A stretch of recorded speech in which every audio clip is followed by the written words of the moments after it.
আসসালামু আলাইকুম, সবাইকে স্বাগত জানাই এখনকার সংবাদ বিশ্লেষণে। জুলাই বিপ্লবের অন্যতম যোদ্ধা, অন্যতম বীর বলা চলে হাসনাত আবদুল্লাহ, যাকে নিয়ে সাম্প্রতিক সময়ে বেশ আলোচনা হচ্ছে। আবারও নতুন করে বিভিন্ন সংবাদ মাধ্যম টকশোতে তাকে আমন্ত্রণ জানানো হচ্ছে এবং বিভিন্ন কথাবার্তা শুনছি তার নামে। বাংলাদেশ যে অকৃতজ্ঞ জাতি সেটা বারবার প্রমাণিত, আর সেটা আবারও প্রমাণিত হচ্ছে সাম্প্রতিক সময়ে। আপনারা দেখছেন যে হাসনাত আবদুল্লাহরা যে এনসিপি দলটি গঠন করেছে, সেই দলটি গঠনের পরে এই জুলাই বিপ্লবে যারা অংশ নিয়েছিল, গুরুত্বপূর্ণ ভূমিকা পালন করেছিল, তাদের মধ্যে হাসনাত আবদুল্লাহ অন্যতম। তাকেও শুনতে হচ্ছে নানান কথা এবং তাকে তো রীতিমতো হুমকি ধামকি দেওয়া হচ্ছে এবং পাথর ছোড়া হচ্ছে। সে তার পরিপ্রেক্ষিতে হাসনাত আবদুল্লাহ কী বললেন, চলুন আমরা সেটা শুনি।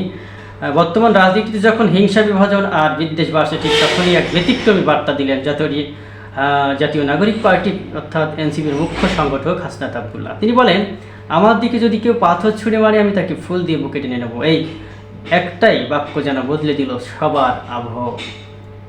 উপস্থিত সবাই থমকে গিয়েছিলেন, কেউ কেউ চোখের জল মুছেছেন। হাসনাত আবদুল্লাহ আরও বলেন, ঘৃণার রাজনীতি মানুষকে দূরে ঠেলে দেয়। আমি চাই আমরা সবাই একসঙ্গে থাকি, মতের ভিন্নতা থাকুক, তবে হৃদয়ে দূরত্ব যেন না বাড়ে।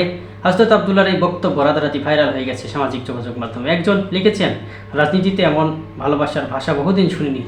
অন্য একজন লিখেছেন, এটাই চাই নেতা মানের শান্তির দূত।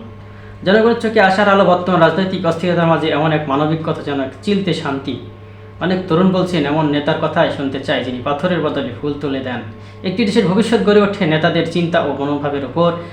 যখন একজন রাজনৈতিক বলেন, পাথর ছুড়লে আমি তাকে ফুল দিয়ে বুকে টেনে নেব, তখন তো শুধু একটি উক্তি নয়, এটি হয়ে ওঠে এক আশার আলো। হাসনাত আবদুল্লাহর এই বার্তা সবার মন জয় করেছে, অর্থাৎ তিনি সবার মনের মণিকোঠায় আশ্রয় লাভ করছেন ইতিমধ্যেই। তো এই ছিল এখনকার মতো সংবাদ বিশ্লেষণ। পরবর্তী সংবাদ বিশ্লেষণে আপনাদেরকে যুক্ত করব। অবশ্যই চ্যানেলটি সাবস্ক্রাইব করে সঙ্গে থাকবেন এবং সময়ের সবচেয়ে আলোচিত এবং কুটিলতা বিবর্জিত সংবাদ শুনবেন, যেগুলো বাছাইকৃত সংবাদ বলেন। ধন্যবাদ সবাইকে।